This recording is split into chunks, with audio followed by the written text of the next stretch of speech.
y todas nuestros queridas estudiantes, bienvenidos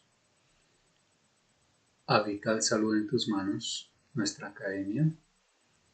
A todos los estudiantes de la Universidad Abierta UNI3 aquí en Colombia. Hoy vamos a presentar uno de los temas que más llama la atención y que ocupa hoy los primeros niveles de morbilidad y mortalidad, no solo aquí en Colombia, sino en el mundo, la aparición de células cancerígenas.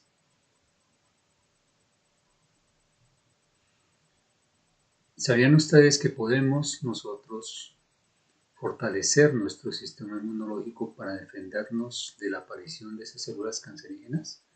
Veámoslo en el desarrollo de nuestra aula taller.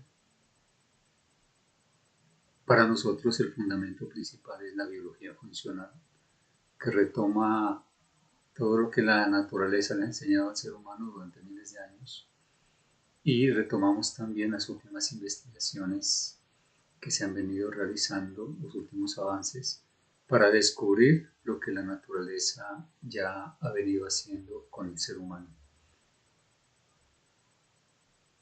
Hay una diferencia total entre las dietas modernas y la nutrición ancestral, como ya lo hemos establecido. Este es uno de los parámetros que cambió definitivamente nuestra salud. A partir de que el ser humano comenzó a modernizarse, cambió sobre todo su forma de alimentarse, su forma de nutrirse y su forma de hidratarse. Y es una de las principales causas que se consideran hoy para la aparición de células cancerígenas. Curiosamente, el ser humano en la antigüedad, las células, el cáncer como tal y la aparición de células cancerígenas, pues era muy incipiente. Y todos los animales, no solo el ser humano, sino todos los seres que viven en un medio natural, pues están menos expuestos a la aparición de células cancerígenas por su fuerte metabolismo, por un sistema inmunológico muy alto que puede controlar biológicamente y metabólicamente la aparición de células tumorales o de células cancerígenas. Estos dos tipos de dietas, las dietas modernas y la nutrición ancestral, en este cuadro comparativo, nos resume todo lo que siempre hemos estado planteando. Mientras las dietas modernas nos ofrecen a nosotros unos altos niveles de glucosa y carbohidratos de más de un 60%, porque la mayoría de los carbohidratos, como los cereales, los almidones, los azúcares, las pastas, las harinas, etc., pero también las verduras, las hortalizas y las frutas contienen un alto nivel de carbohidratos y muchas de ellas contienen altos niveles de glucosa. Diríamos que más de un 60% de lo que el ser humano hoy come en sus dietas modernas son azúcares. Muy pocas grasas saturadas, menos de un 5%, muy pocas proteínas animales también, en un promedio de un 5 o un 10%. En comparación con la nutrición ancestral, miren qué cambio tan radical que tuvimos al salir de la naturaleza y adoptar todos estos hábitos que nos ha impuesto la modernidad. Pues teníamos nosotros pocos niveles de consumo de carbohidratos y de azúcares, diríamos que menos de un 10%, porque prácticamente era lo que el ser humano podía recolectar: algunas bayas, algunas frutas, algunas raíces, tallos u hojas que eran comestibles, no todos los días, eso era de temporada. Por eso la mayor parte de la alimentación, como lo vemos aquí en esta diapositiva, pues estaba concentrada en proteína animal y grasa, porque el tejido graso siempre está asociado al tejido proteínico, al músculo. Hay órganos también que tienen niveles promedio de proteína y grasa. Entonces, cuando el ser humano comía proteína, pues estaba consumiendo buenos niveles de grasa también. Y esta dieta fue la que esta nutrición ancestral fue la que nos mantuvo saludables y permitió que el ser humano como raza subsistiera durante miles de años. Aquí vemos pues menos un 10% de azúcares y de proteína y grasa, que era la base fundamental y sigue siendo la base fundamental de la nutrición saludable, con un 80% de estos alimentos. ¿Qué es el cáncer? Básicamente, como lo vemos en la diapositiva, cuando las células, por una cantidad de factores, en este caso, como vamos a desarrollar, de tipo ambiental, las mitocondrias, nuestras células, están siendo tan afectadas que llegan a un punto en que comienzan a dividirse, pero se dividen de manera irregular y se dividen desordenadamente. No se dividen cuando se deberían dividir, porque normalmente nuestras células pueden ser reemplazadas por células nuevas, porque las células tienen un tiempo de vida en nuestro organismo, como por ejemplo los glóbulos rojos viven 120 días y cada 120 días promedio deben ser reemplazados. En cambio, este tipo de células simplemente se reproducen, se dividen y se dividen, comienzan a formar tumores y en la mayoría de los casos se convierten en células cancerígenas. Estas células pueden viajar por todo el organismo, producir metástasis y desarrollar tumores cancerígenos tan agresivos que pueden acabar en la muerte de la persona que tiene X o Y tipo de cáncer. Uno de los fundamentos que hemos planteado desde Vital, desde nuestro sistema de nutrición, está basado en el alto consumo de lácteos y carbohidratos, como ya vimos en las diapositivas. Producen una inflamación crónica que se llama disbiosis. Este desequilibrio de los microorganismos que viven en el intestino grueso y en el intestino delgado produce una inflamación crónica de bajo grado. Y esta inflamación obviamente pues está afectando continuamente nuestro sistema inmunológico. Por eso prácticamente cuando estamos consumiendo todos estos alimentos continuamente, estamos afectando nuestro sistema inmunológico todos los días. Es un sistema inmunodeprimido crónico. Pero además cambian el pH intestinal. Y este cambio de pH hacia un pH ácido es uno de los factores, es uno de las causas que hasta hoy se promueven como válidas para la aparición de células cancerígenas, como lo vamos a ver inmediatamente. En cambio, nuestra dieta ancestral, miren, consisten en proteínas y grasas animales con más probióticos naturales. Vamos a tener un intestino muy saludable. En esta diapositiva vemos cómo esta inflamación crónica es una de las causas de cáncer, además de otro tipo de enfermedades que se están generando en nuestro organismo. Pero hoy vamos a hablar del cáncer. El exceso de consumo de lácteos, carbohidratos. Cuando hablamos de lácteos, hablamos de leche, queso, yogur, kumis, etcétera, etcétera. Más carbohidratos, almidones, panes, pastas, harinas, ensaladas, verduras, frutas, dulces, etcétera. Cuando llegan a nuestros intestinos, pasan por nuestro estómago, producen un pH ácido intestinal que alimenta una microbiota demasiado ácida. ¿Qué es lo que nos está inflamando crónicamente? No solo los intestinos. Aquí se siente la inflamación, se siente la distensión abdominal por gases, por estreñimiento, por ese malestar que producen estos alimentos. Pero más allá de eso, están inflamando crónicamente todos nuestros sistemas, todos los sistemas que tiene nuestro organismo. y es una inflamación continua, es de bajo grado porque no se evidencian fiebres, no se evidencian aparición de zonas enrojecidas, este tipo de inflamaciones tan agresivas, tan fuertes, pues que nos indican que algo nos está atacando. Pero la inflamación está ahí y está ahí y está causando todo este desbalance metabólico en nuestro organismo.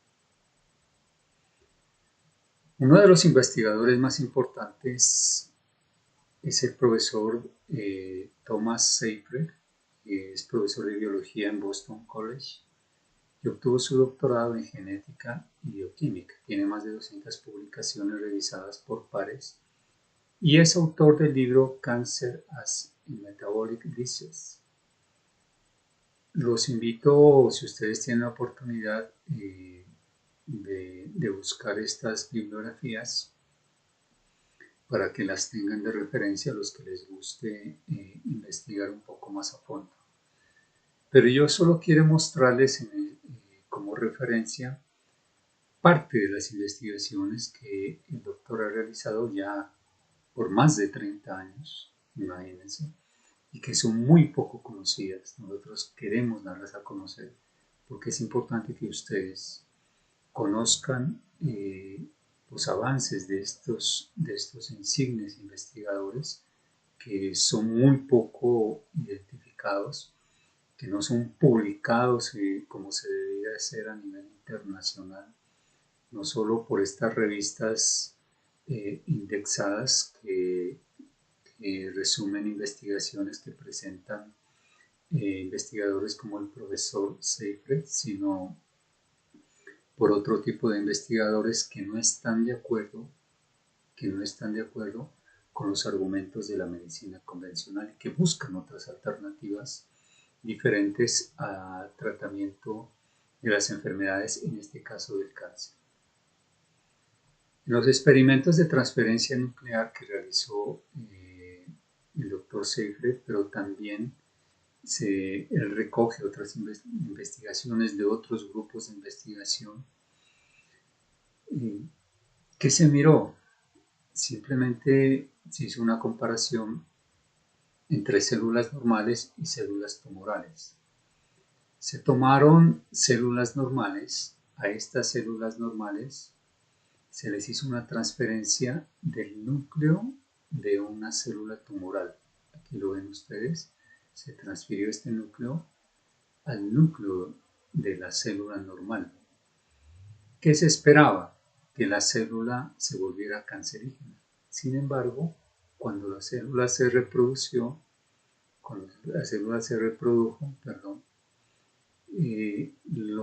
las dos células que nacieron de esta célula nacieron normales, y este es uno de los avances que nos comienza a llamar la atención, porque estas dos células hijas no resultaron cancerígenas a pesar de que contenían un núcleo de una célula que provenía de una célula cancerígena. Y por otro lado se tomó una célula cancerígena y se le transfirió un núcleo de una célula normal, de este a este. ¿Y qué sucedió aquí? Que las mitocondrias que predominaban en la célula cancerígena hicieron, esta es la hipótesis, y aquí lo están demostrando, que las dos hijas que nacen de esta célula son células cancerígenas. Y aquí viene una disregulación anormal, un sobrecrecimiento de células cancerígenas. Lo que quiere decir que son las mitocondrias y no el núcleo los que están regulando esta disfuncionalidad. Y esto rebate muchísimo pues toda esta teoría de metabolismo mitocondrial, explicando el origen y el tratamiento del cáncer, ¿sí? en contravía a las teorías que hablan de la mutación somática o la mutación genética. Pero ¿qué investigó aún más el doctor Seyfried? Miren el análisis que él hizo de las mitocondrias en su función de estas células cancerígenas. Muchas de estas mitocondrias, un ser humano en una célula puede tener 2, 3 mitocondrias. Estas mitocondrias eran defectuosas. En su morfología y en su función también eran anormales, muchas de estas mitocondrias. Y también eran reducidas en número, se reducían en las células cancerígenas. ¿Qué descubrió? Pues que estas células pues están en un ambiente rico en glutamina y glucosa, se alimentan de esa glutamina y de esa glucosa. Cuando la célula está en este estado, cuando la célula se está reproduciendo mal, pasa una respiración química, una fermentación anaeróbica sin presencia de oxígeno. Aquí esta es una evidencia total de que la célula tiene una disfunción metabólica e inmediatamente comienzan a dividirse de una manera normal. Como ya lo dijimos aquí en esta investigación de esta transferencia nuclear, son las mitocondrias las que están determinando el sobrecrecimiento de la división celular de estas células que se vuelven cancerígenas. En estas condiciones, lo que quiere decir que son las mitocondrias las que están controlando el ciclo de las células. Miren este argumento tan importante. Son las mitocondrias y no el núcleo el que está determinando este ciclo irregular de las células. Por otra parte, quiero hacer una anotación aquí, porque uno de los ambientes en los que más se reproducen las células cancerígenas son ambientes ricos en glucosa, en azúcar, pero también en glutamina, que es uno de los aminoácidos más abundantes del organismo. Yo creo que nuestro organismo puede tener casi un 40% de este aminoácido. Pero ¿qué sucedió en pacientes que se trataron con una nutrición más rica en grasas y en bajos carbohidratos? Que esta glutamina el cuerpo la convierte en GABA. ¿Y qué es GABA? Es un neurotransmisor inhibitorio del sistema nervioso central. ¿Qué controla el GABA? Nada más ni nada menos que el estrés, la ansiedad y el sueño. Aquí está la fuente de la doctora Christine Kislerin, oncóloga radioterapeuta, y ahí está el enlace para que ustedes lo miren, ¿sí? Muy importante también esta investigación de esta oncóloga radioterapeuta, que también nos da una idea muy clara de cómo cuando nosotros comenzamos a subir los niveles de grasas en la alimentación y bajamos los carbohidratos, miren cómo funciona uno de los combustibles como la glutamina, que utilizan las células cancerígenas para reproducirse. Cuando se comienzan a desarrollar estas células cancerígenas, el cuerpo responde como siempre ha respondido con su sistema de defensa. ¿Quiénes son las células que nos defienden? Las células que están como en esa primera línea. Son los macrófagos. Los macrófagos vienen de los monocitos. Estos macrófagos atacan virus, bacterias, microorganismos, y en este caso atacan células cancerígenas que están reproduciéndose de esta manera. El cuerpo, ¿qué hace para defenderse de estas células cancerígenas? Pues envía una buena cantidad de macrófagos hacia ellas, hacia la zona donde se detecta el sobrecrecimiento celular. Pero estos macrófagos curiosamente se agrupan, y esa es la teoría del Dr. Seyfried. Estos macrófagos se agrupan en células polinucleadas para poder enfrentar este sobrecrecimiento tumoral, porque son muchas células las que están creciendo. Imagínense solo una célula cancerígena que comienza a duplicarse, las dos hijas comienzan a duplicarse, los tejidos comienzan a crecer y comienzan a formar estos tumores. Entonces, estos macrófagos, al parecer, en su fisiología, ellos se unen y forman estas células polinucleadas para enfrentar estos tejidos y estas células cancerígenas. ¿Qué sucede cuando las células polinucleadas enfrentan a las células cancerígenas? La teoría y la hipótesis del doctor Siegfried es que las mitocondrias de las células cancerígenas diluyen, mucha atención con esto, diluyen las mitocondrias de las células polinucleadas y cambian su metabolismo, cambian su funcionalidad. ¿Qué sucede cuando cambia la funcionalidad de la célula polinucleada? La célula polinucleada, que en un principio la había producido el organismo a partir de los monocitos que se convirtieron en macrófagos para defendernos, venían los macrófagos con esta función de defendernos, pues aquí cambia la función. Estas células comienzan a viajar por todo el sistema sanguíneo porque los macrófagos pueden entrar casi a todos nuestros tejidos, absolutamente casi a todos, y van con un mensaje diferente porque inhiben el sistema inmunológico. Y a estas células polinucleadas que se han encontrado, según las investigaciones del Dr. Siegfried, se han encontrado en tejidos cancerígenos, así como esta solo es una imagen hipotética de esta célula. Aquí usted puede mirar una cantidad de núcleos, por eso se llaman polinucleadas, que están conformando una gran célula. Pero esta célula fue diluida en sus mitocondrias por las mitocondrias de las células cancerígenas, cambiándoles totalmente su función. Y a esto le llamamos hibridación por función. Entonces, cuando hablamos de células, cuando hablamos de que las células están invadiendo otros tejidos o están haciendo metástasis, serían, según la teoría del Dr. Siegfried, nuestros propios macrófagos transformados en células polinucleadas, modificadas en sus mitocondrias, las que están llevando este mensaje de estas células cancerígenas a otras partes de nuestro organismo. ¿Qué les parece?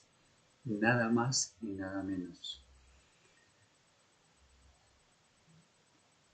Bueno, hasta aquí dejamos la teoría porque vamos a retomar este argumento con la diapositiva que ya proponemos nosotros desde nuestro modesto punto de vista como biólogos. Los fenómenos eléctricos en las membranas celulares, esta es una investigación, yo les había presentado en alguna diapositiva, esta misma diapositiva de la doctora Silvia Schiffer.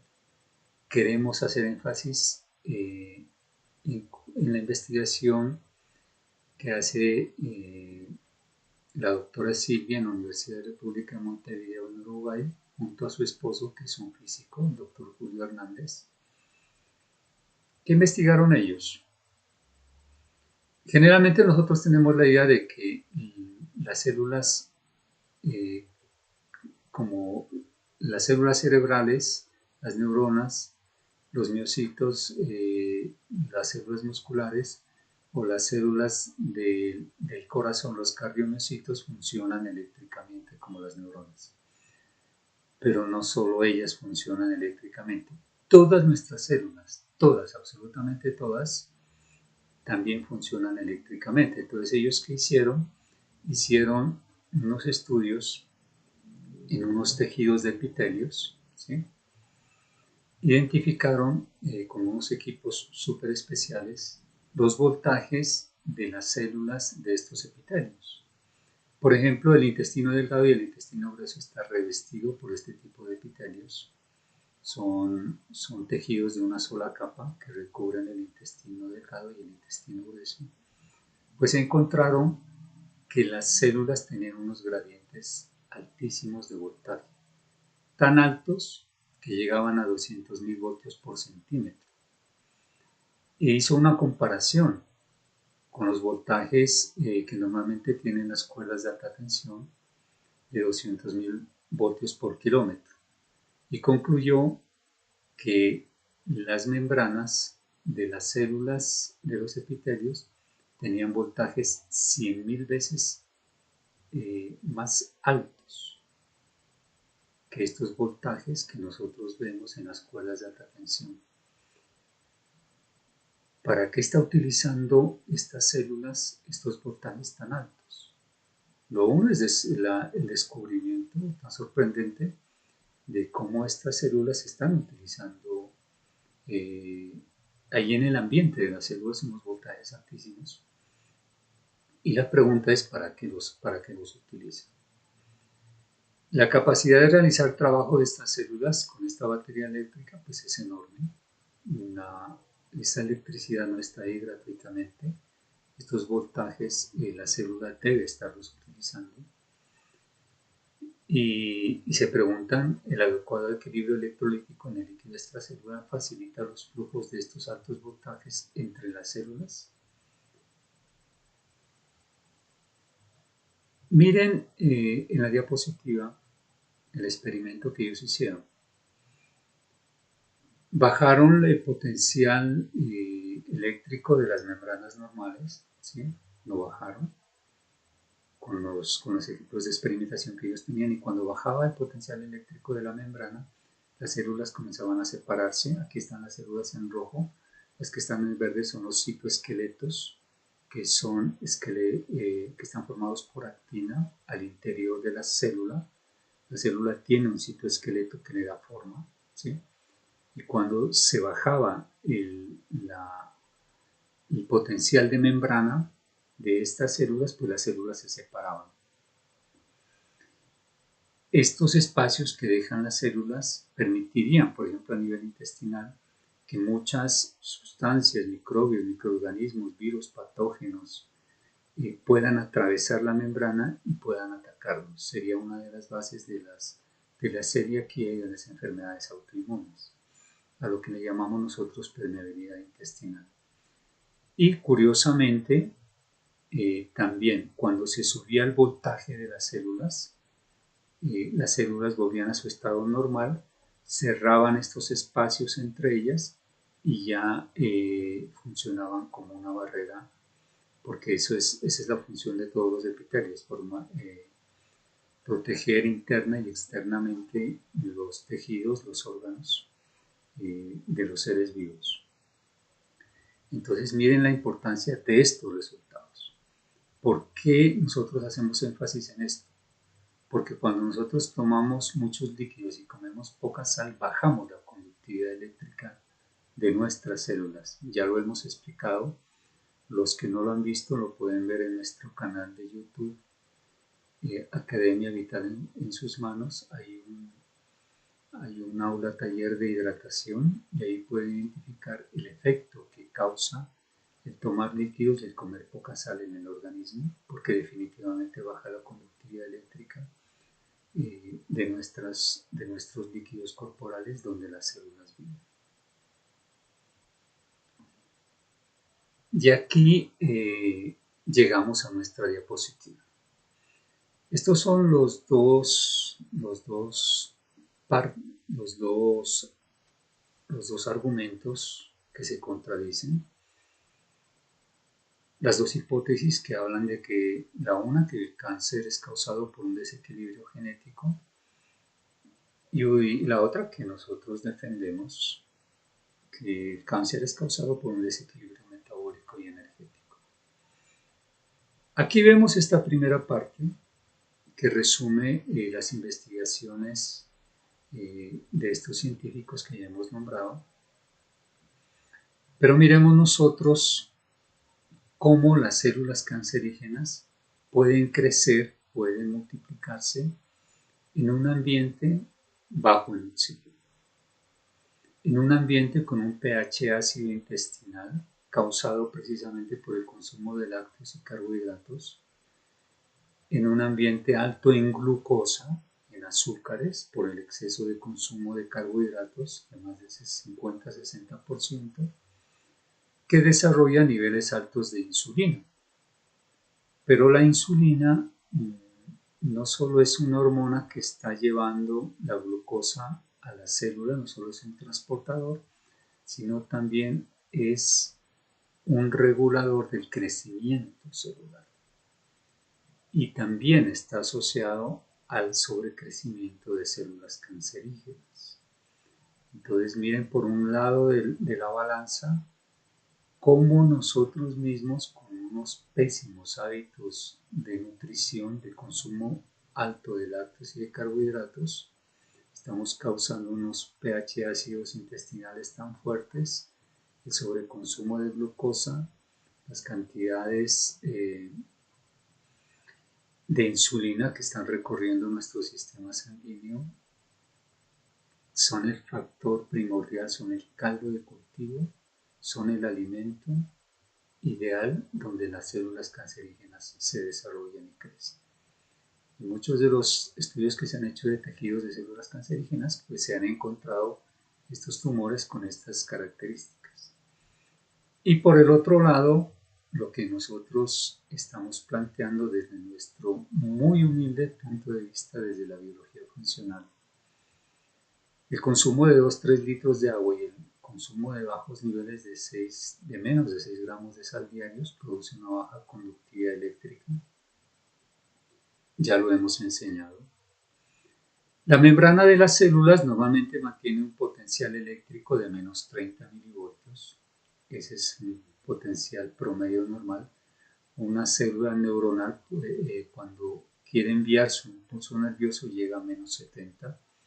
Nuestras células que no tienen esos niveles tan altos de voltaje, pero sin embargo están viviendo en unos voltajes considerables, y tienen este promedio de menos 30 milivoltios.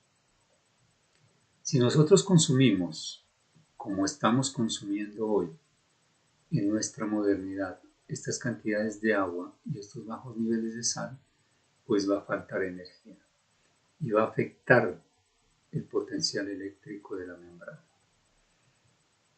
Podemos nosotros llevar a un punto a nuestras células de que decaiga este voltaje de la membrana a menos 10, menos 5 o a más 5 milivoltios. Cuando el voltaje de la membrana celular decae a estos rangos tan bajos de voltaje de menos 10, menos 5 o más 5, como lo ven aquí, como ustedes lo aprecian aquí en la diapositiva, aquí cambia la polaridad de la membrana. Puede cambiar la polaridad de la membrana. Y cuando cambia la polaridad de la membrana, comienza a entrar menos oxígeno a las mitocondrias. Nuestras células deben respirar oxígeno. Pero cuando bajan los niveles de oxígeno, se produce un estado de hipoxia, que es un ambiente muy bajo en oxígeno. Esta señal de hipoxia llega a las mitocondrias, porque el ciclo de Krebs o el ciclo de los ácidos tricarboxílicos que se realizan en la mitocondria para producir energía y para producir otra cantidad de reacciones bioquímicas que tiene nuestro organismo, porque ellas no solo producen energía, tienen muchas otras funciones. Cuando llega esta falta de oxígeno, esta señal, la mitocondria manda un mensaje reverso al núcleo. Y el núcleo de la célula activa una respiración sin oxígeno. Esta respiración sin oxígeno le llamamos respiración fermentativa. Normalmente la mitocondria produce la fosforilación oxidativa en presencia de oxígeno, pero si ya no tiene el oxígeno, pues inmediatamente tiene que mandar la señal al núcleo para que el núcleo active la otra respiración que le ayuda a la célula a sobrevivir. Es un sistema de sobrevivencia de la célula. ¿Sí? Entonces miren por dónde puede ir el cáncer. Estamos nosotros permitiendo, atacando nuestra misma célula, nuestras propias células, para que ellas activen un sistema fermentativo de respiración sin presencia de oxígeno. Y ya sabemos, como lo vemos aquí en la diapositiva, por eso todo está enlazado, como ustedes pueden mirar, que esta no presencia de oxígeno es uno de los caldos de cultivos para la aparición de células cancerígenas. Miren entonces cómo se pueden desarrollar células cancerígenas por causa de un desequilibrio metabólico por una parte y de un desequilibrio energético por la otra parte. ¿Qué debemos hacer? Bueno, nosotros hablamos de pautas de prevención metabólicas y por eso estamos nosotros trabajando en la educación, en la formación, en el cambio de hábitos, en estos estilos de vida saludables. ¿Cuáles serían las pautas metabólicas de prevención? Pues controlemos los niveles de glucosa y de insulina que estamos produciendo, que estamos consumiendo y que nuestro organismo está produciendo a nivel de células sanguíneas, que son uno de los antecedentes, como ustedes lo miran aquí, de la aparición de células cancerígenas. Entonces, controlar los niveles altos de glucosa, ¿cómo lo hacemos? Esto hay que hacerlo gradualmente. Nosotros aquí estamos solo dando las pautas en nuestra Academia Vical Salud en tus Manos. Los pacientes que requieran mayor asesoría y mayor información, pues la pueden obtener. Al final ya les damos el contacto de nuestras redes. Pero si ustedes lo van a hacer, no lo vayan a hacer inmediatamente como lo estamos planteando aquí, porque esto lleva un proceso, esto lleva un camino. Hay que hacerlo bien. Nosotros sugerimos llegar al consumo de menos de 40 gramos de carbohidratos diarios, ¿sí? Y a un consumo más alto de proteína y grasa animal. Es fundamental subir los niveles de proteína y de grasa animal para que nuestras células dejen de alimentarse de glucosa y comiencen a alimentarse de ácidos grasos. Los ácidos grasos que contiene la carne, cualquier tejido animal, el huevo, el pollo, el pescado, todos tienen grasa saturada y se convierten en ácidos grasos, que son la fuente natural de energía de nuestras células. La fuente natural de energía de nuestras células no son los azúcares, son los ácidos grasos y siempre lo han sido. Por eso en las dietas ancestrales, como lo hemos visto, ellos comían bajos niveles de azúcar,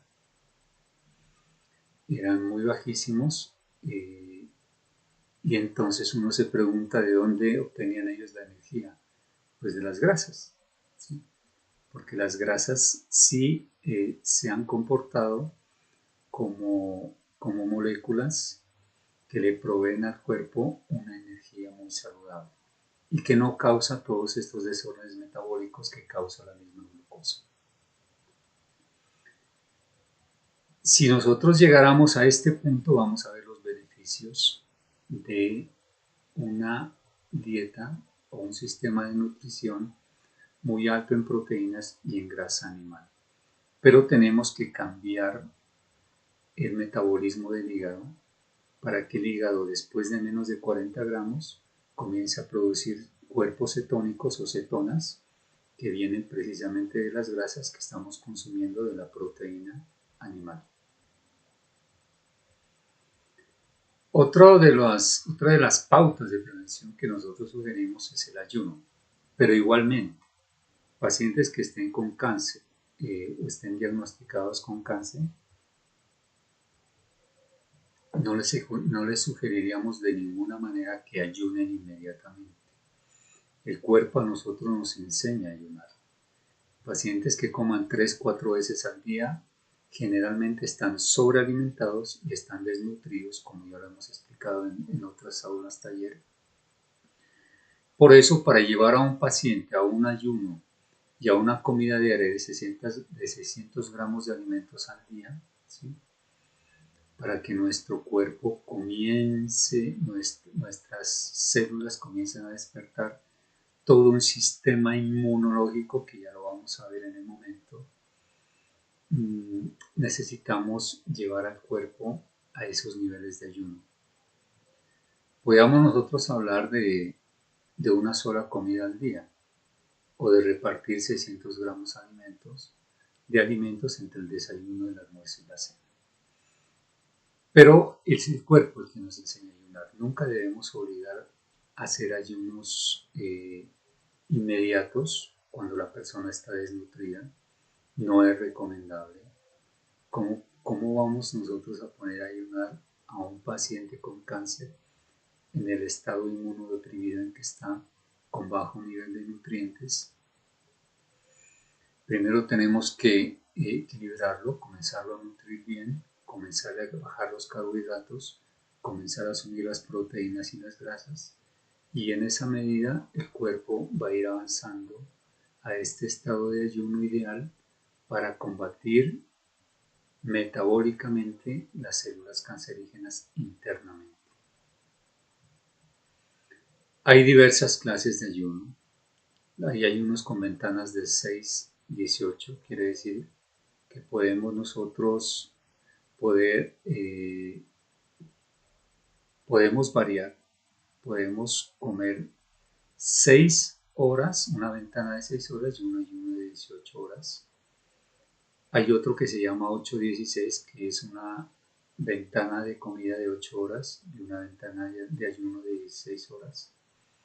Hay otro ayuno que poco a poco el cuerpo, en la medida en que se va nutriendo, va pidiendo menos alimentos, porque los nutrientes ya son más densos.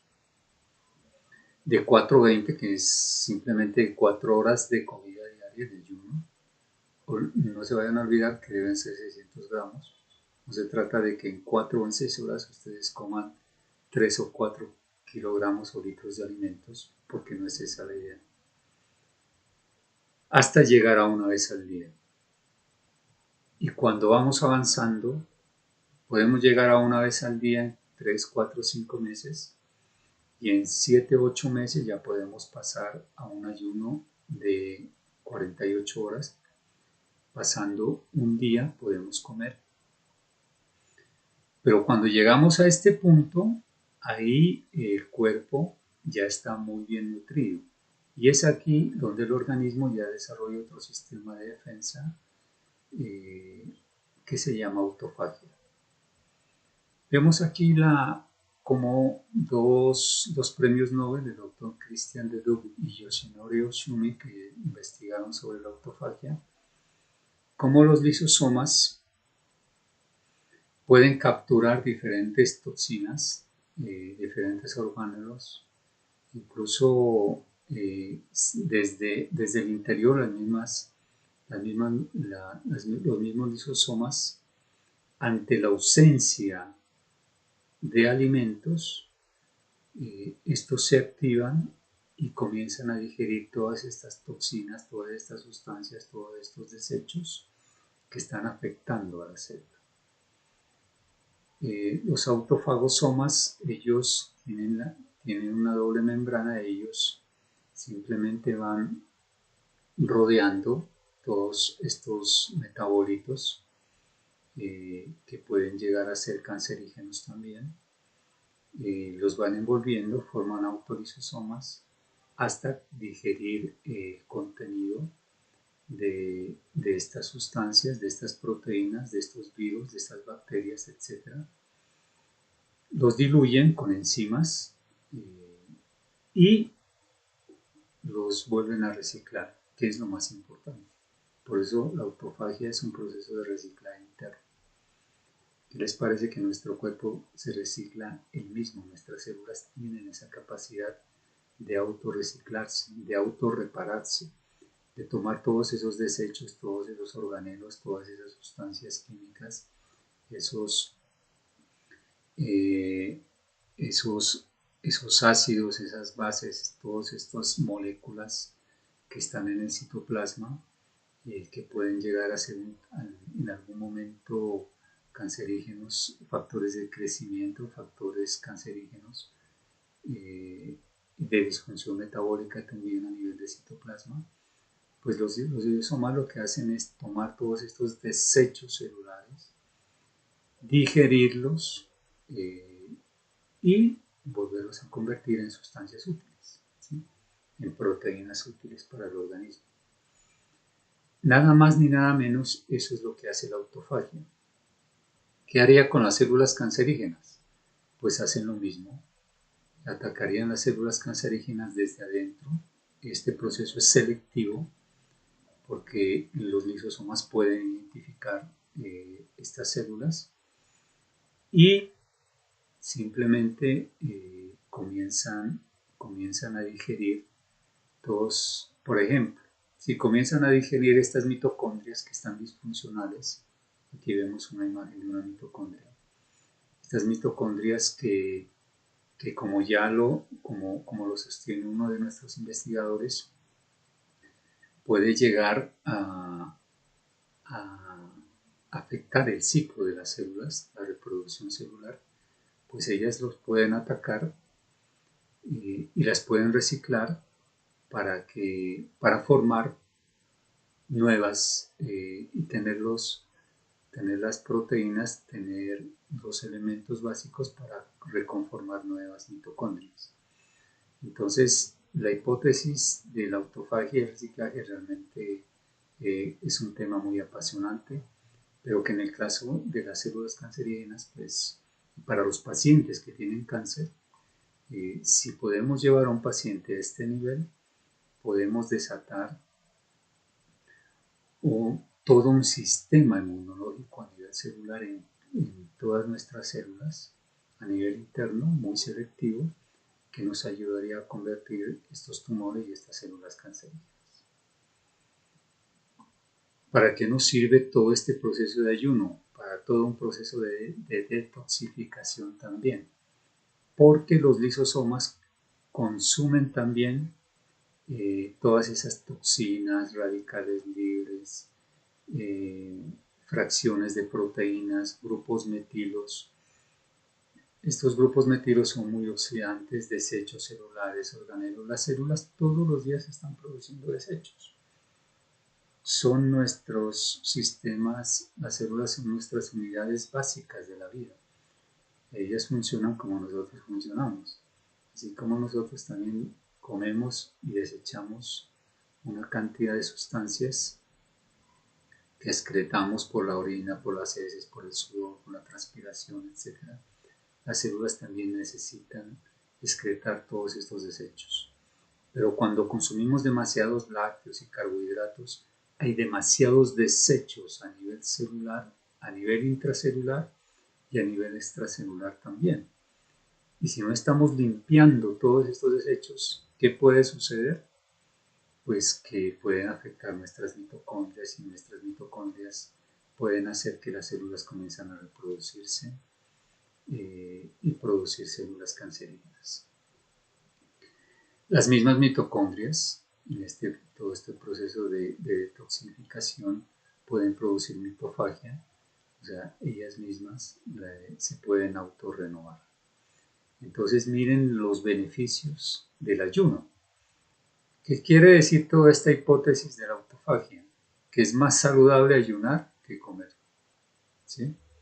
Porque mientras nosotros estemos comiendo 3-4 veces al día, 2-3 kilogramos de alimento, 2-3 litros de agua y poca sal, pues el resultado va a ser que nuestras células, cada una de los 100 billones de células que tiene nuestro organismo, la podemos llevar a este estado en el que ustedes ven en la gráfica. Que estas no son células metabólicamente saludables.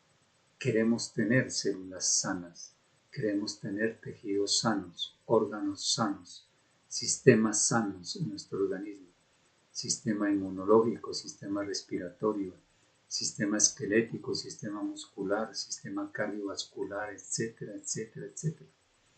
Pero si queremos eso, tenemos que cambiar nuestra pésima forma de alimentación, porque mira hasta dónde nos lleva.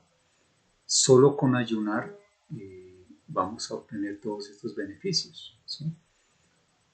Una pregunta, ¿el ser humano antes ayunaba como hoy no ayunamos? ¿El ser humano antes comía como hoy comemos? El ser humano en la antigüedad simplemente el ayuno era su hábito diario. Para ellos comer no era habitual. Comer 2 o 3 veces al día no lo pensaban nunca.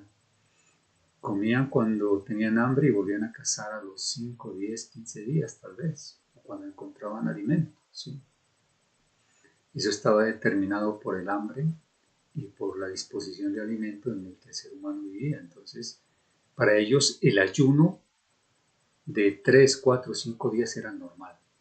Ahora que nos parece en esta modernidad algo anormal, pues no nos sorprendamos de eso. Nuestro organismo está enseñado más a ayunar que a comer, ¿sí? Ese es nuestro estado biológico normal. Y a eso a nosotros los invitamos. Los invitamos a todos ustedes. Eso no quiere decir que ya el día de mañana, en 2 meses, vamos a estar haciendo un ayuno de 7 días. No. Hay que tener paciencia. Hemos dañado tanto nuestro metabolismo y nuestro organismo que el cuerpo no se va a recuperar de un día para otro. Pero si somos capaces de transformar esos alimentos en medicamentos, pues el cuerpo va a aprovecharlos, nuestras células lo van a aprovechar y nuestro organismo también. Y cuando ayunamos, vamos a encender un sistema inmunológico tan fuerte, tan potente como la autofagia, para que nos defienda no solo de células que estén viejas, células senescentes, células cancerígenas, sino también de una cantidad de toxinas, de desechos, de organelos, de radicales libres, de sustancias que nos están haciendo daño. A eso los invitamos, por eso es tan importante que se queden ustedes en nuestras clases. Estas clases son para reflexionar, para que cambiemos nuestros hábitos de vida. Otro de los hábitos fundamentales, aunque ustedes no lo crean, son los ejercicios isométricos. Nosotros los invitamos a nuestros adultos mayores y a todos los que hoy nos ven y nos escuchan a motivarse a cambiar ese sedentarismo. Necesitamos comenzar a hacer ejercicios. Los ejercicios que nosotros llamamos isométricos son fundamentales. Les sugerimos hacer ejercicios, por ejemplo, para las mujeres y los hombres también. Ejercicios con bandas de resistencia. Se llaman ejercicios isométricos. Tenemos que desarrollar más fuerza para desarrollar más masa muscular. Tenemos que hacer ejercicios que nos den más resistencia y ejercicios que nos lleven a un nivel cardiovascular normal. De pronto un adulto mayor no va a poder correr de un día para otro, pero sí podemos comenzar a hacer estos ejercicios con estos niveles normales de resistencia, de fuerza y de compromiso cardiovascular. Pueden ustedes utilizar estas bandas de resistencia, vienen en diferentes graduaciones. Ustedes las pueden conseguir en internet, las pueden adquirir, pueden tener estos implementos en casa y esto es prácticamente tener casi un gimnasio dentro de la casa. Hay otros ejercicios a los que nosotros estamos invitando para comenzar a desarrollar más fuerza, más resistencia y más efecto cardiovascular en todo nuestro organismo. Aquí vemos, por ejemplo, un ejercicio isométrico en barras. Cuando nosotros, la idea es que no comencemos con hacer 3 series de una, a la vez, ¿sí? De pronto en 15 días ya hacemos 2 ejercicios de estos, como los que ustedes ven aquí en la gráfica. En otros 15 días ya subimos a 3 y así vamos ascendiendo en la medida en que nuestra masa muscular se vaya fortaleciendo. ¿En qué momento el ejercicio es isométrico? Cuando mantenemos una sola posición. En este momento, si nosotros subimos la barra y nos mantenemos en esta posición, pues comienza a generar resistencia, y esta resistencia llega un momento en que el músculo se fatiga, como no nos estamos moviendo, el músculo necesita oxígeno y el músculo comienza a vibrar. Cuando llega este momento es porque el músculo entra en hipoxia, le falta oxígeno. Y es aquí donde el ejercicio se vuelve cardiovascular.